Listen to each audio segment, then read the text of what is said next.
41,50,000 రూపాయల property recovery చేశారు తూర్పుగోదావరి జిల్లా పోలీసులు. ఈ సంవత్సరం అనగా 25వ సంవత్సరం జనవరి 9వ నెల రాత్రి సుమారు 1 గంట సమయంలో మాగవరపాలెం మండలానికి చెందిన 4 ముద్దాయిలను అనగా 1 దల్లి కామిరెడ్డి, ఇక 2 ఒల్లు శ్రీను, 3 సకిలేటి సాయి, 4వ వ్యక్తి కచ్చర్ల చిరంజీవి అను వారి పేరు గతంలోనే విశాఖపట్నం వీరు ఆనందపురం పోలీస్ స్టేషన్ పరిధిలోని దొంగిలించిన బ్రీజా కారుపై బిక్కవోలు మండలం బలభద్రపురం గ్రామం వచ్చి గ్రామంలో వరుసగా 3 చోట్ల అనగా వెల్డింగ్ షాప్ లో గ్యాస్ సిలిండర్లు, గ్యాస్ కట్టర్లు మరియు ఇండియా వన్ ATM దొంగతనం చేయటకు ప్రయత్నించడం, ఆ తర్వాత అదే గ్రామంలో జ్యువెలరీ షాప్ లో దొంగతనానికి ప్రయత్నించడం చేసి విఫలమవడంతో బలభద్రపురం గ్రామం నుండి తిరిగిపోయినారు. అయితే రాబడిన సమాచారం మేరకు పై తెలిపిన 4 ముద్దాయిలలో ఒకరైన సకిలేటి సాయి అను అతన్ని తుని రైల్వే స్టేషన్ వద్ద కోయిలగూడెం దొంగిలించిన మోటార్ సైకిల్ తో పాటు పట్టుకుని రిమాండ్ కు పంపడం జరిగింది. తూర్పుగోదావరి జిల్లా పోలీస్ సూపరింటెండెంట్ పర్యవేక్షణలో ఈస్ట్ జోన్ DSP ఆధ్వర్యంలో అన్పర్తి సర్కిల్ ఇన్స్పెక్టర్ మరియు బైకవోలు SI చాకచక్యంగా పై తెలిపిన వారిలో ప్రధాన ముద్దాయిలన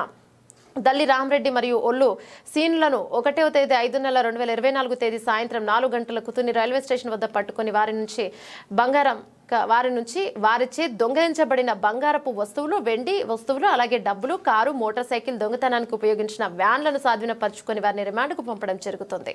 మనకి మొన్న జనవరి నెలలో 9వ తారీఖున మనకు తెలుసు బిక్కవోలు బలభద్రపురంలో ఒక గ్యాస్ కట్టర్ షాప్ లో గ్యాస్ కట్టర్ మరియు గ్యాస్ సిలిండర్స్ దొంగిలించి అదే మండలంలో ఒక అక్షయ జ్యువెలరీ షాప్ అనే గోల్డ్ షాప్ ని అటెంప్ట్ చేశారు అండ్ ఒక ATM కూడా అటెంప్ట్ చేశారు. సో మనం ఆ విషయంగా 3 FIRs రిజిస్టర్ చేయడం జరిగిందండి బిక్కవోలు పోలీస్ స్టేషన్ లో. సో ఈ రోజు ఆ 3 కేసులకి సంబంధించిన ముద్దాయిలు మనం అరెస్ట్ చేయడం జరిగింది. సో కేసు వివరాల్లోకి వెళ్తే ముద్దాయిల వివరాలు వచ్చి 4 ముద్దాయిలు అండి మనకి ఈ కేసులో. దల్లి కామిరెడ్డి అనే అతను మాకవరపుపాలెం మండలము అనకాపల్లి జిల్లా వస్తుంది. కచ్చల చిరంజీవి ఇతనిది కూడా మాకవరపుపాలెం మండలం. సకిలేటి సాయి, వల్లు శ్రీను వీళ్ళందరూ కూడా రవీంద్ర మాకవరపుపాలెము మండలం వాసులు. సో అనకాపల్లి జిల్లాలో వస్తారు. అండ్ వీళ్ళు 9వ తారీఖున విశాఖపట్నంలో బ్రెజా కార్ అనేది ఒక కారు దొంగలించి అదే కారుతో ఈ అఫెన్సెస్ అని అటెంప్ట్ చేయడం జరిగింది. సో అప్పటి నుంచి కూడా మనము CC కెమెరా ఫుటేజ్ పరిశీలించి రకరకాల టెక్నికల్ ఎవిడెన్సెస్ పరిశీలించి అనపర్తి CI గారు, SI గారు, బిక్కవోలు SI గారు వాళ్ళ సిబ్బంది వీళ్ళని పట్టుకోవడం జరిగింది. దీంట్లో 4 ముద్దాయిల్లో 2 ముద్దాయిల్ని మనం ముందే అరెస్ట్ చేసామండి. కచ్చల చిరంజీవి అండ్ సకిలేటి సాయిని కూడా అరెస్ట్ చేశాము. మిగిలిన 2 ముద్దాయిలు కామిరెడ్డి అండ్ వల్లు శ్రీనుని ఈరోజు రిమాండ్కి పంపించడం జరుగుతుంది. సో ఈ ముద్దాయిల వివరాల్లోకి వస్తే వీళ్ళందరికీ కూడా పాత కేసులు ఉన్నాయి. సో వీళ్ళు మొత్తంగా 25 కేసులు ఉన్నాయి వీళ్ళ మీద. తూర్పుగోదావరి జిల్లాలో 3 కేసులు, కాకినాడ జిల్లాలో 11 కేసులు, అనకాపల్లిలో 7 కేసులు, ఏలూరు, శ్రీకాకుళం, విశాఖ జిల్లాలో ఒక్కొక్క కేసు ఉంది. బట్ ఈ 25 కేసులో కూడా వీళ్ళు ఎప్పటి వరకు అరెస్ట్ కాలేదు. సో మనమే ఫస్ట్ టైం వాళ్ళని అరెస్ట్ చేయడం జరిగింది. అండ్ ఈ కేసుల్లో కూడా వీళ్ళు ఇప్పటి వరకు 4 మోటార్ సైకిళ్ళు, 1 కారు, 3 హౌస్ బ్రేకింగ్స్ చేశారు.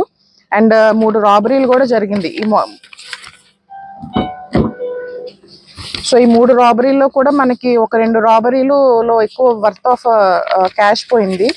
అవి వచ్చేసి మనకి తొండంగ PS లో 11 లక్షలు రాబరీ చేశారు. అండ్ మాకవరపాలెం PS లో ఒక దాంట్లో 16 లక్షలు రాబరీ చేశారు. అండ్ మాకవరపాలెంలోని ఒక దాంట్లో 2,50,000 రాబరీ చేశారు. ఈ 3 కేసుల్లో కూడా వాళ్ళని ఇప్పటి వరకు అరెస్ట్ చేయలేదు. సో మనం పట్టుకోవడం వల్ల వీళ్ళందరినీ ఇప్పుడు మనం ఏదైతే పోయిన ప్రాపర్టీ ఉందో అది మనం రికవర్ చేయడం జరిగింది.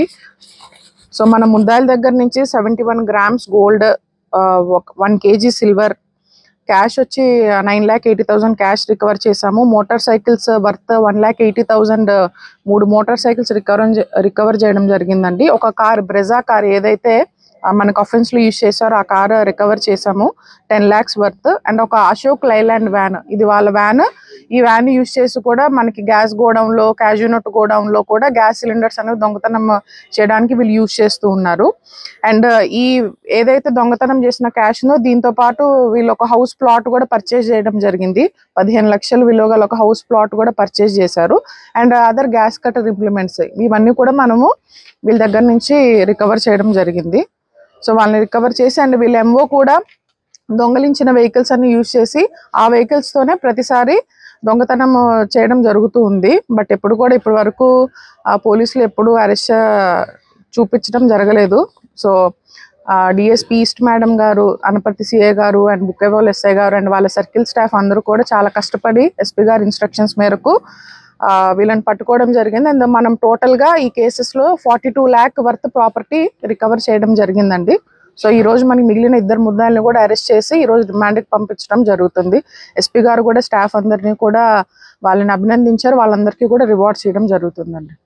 ప్రాపర్టీ అఫెన్సెస్ అన్నిటికీ కూడా ఎస్పీ గారి ఇన్స్ట్రక్షన్స్ మేరకు మనము ఆటోస్ తిప్పి అవేర్నెస్ కూడా క్రియేట్ చేస్తున్నాం. ఇప్పుడే ఇంటి నుండి బయటికి వెళ్తుంటే పోలీసుకి సమాచారం ఇవ్వమని చెప్పి LHMS అని మనమే కెమెరా పెడతాం. పోలీస్ వాళ్ళు వెళ్ళి లాక్డ్ హౌస్ మానిటరింగ్ సిస్టమ్ అని ఉంటుందండి. మీరు ఇన్ఫార్మ్ చేస్తే మా వాళ్ళ కెమెరా పెడతారు. సో ఏదైనా చిన్న అలర్ట్ వచ్చినా, ఎవరైనా హౌస్ బ్రేక్ చేయడానికి ట్రై చేసినా వెంటనే మాకు కంట్రోల్ రూమ్కి అలర్ట్ వెళ్తుంది. అండ్ మనం కూడా అందరినీ సీసీ కెమెరాస్ పెట్టుకోమని కూడా ముందు నుంచి చెప్తూ ఉన్నాము. ఎందుకంటే అట్లీస్ట్ ఆ డిటరెన్స్ ఎఫెక్ట్ ఉంటుంది. దొంగలు ఎవరైనా అటెంప్ట్ చేయాలని అనుకున్నా కూడా కెమెరాలు ఎక్కడ పడతామన్న ఉద్దేశంతో అటెంప్ట్ చేయకుండా ఉంటారు. సో ఇంటికి ఎవరైనా ఊరు వెళ్ళే వాళ్ళు దయచేసి, అండ్ సమ్మర్ హాలిడేస్ వస్తున్నాయి కాబట్టి ఇంట్లో విలువైన వస్తువులు పెట్టుకోకూడదని కూడా మేము కోరుకుంటున్నాము. వెళ్లే ముందు చుట్టుపక్కల బయట పక్కనింటి వాళ్ళకి చెప్పి వెళ్ళడము, దగ్గరలో పోలీస్ స్టేషన్ వాళ్ళకి ఇన్ఫార్మ్ చేసి వెళ్ళడము, లేదా ఇంటి బయట లైట్ వేసుకొని వెళ్ళడము. సో అంటే ఏదైనా లాక్ చేసుకొని ఉన్న ముందు కట్టెన్ వేసుకొని పెట్టడము. సో ఖచ్చితంగా రెక్కీ చేస్తూ ఉంటారు. సో కొన్ని జాగ్రత్తలు తీసుకుంటూ ఉంటే ప్రజలు కూడా మనం ఇటువంటి అఫెన్సెస్ అన్ని కూడా మనం ప్రివెంట్ చేస్తూ ఉండొచ్చు.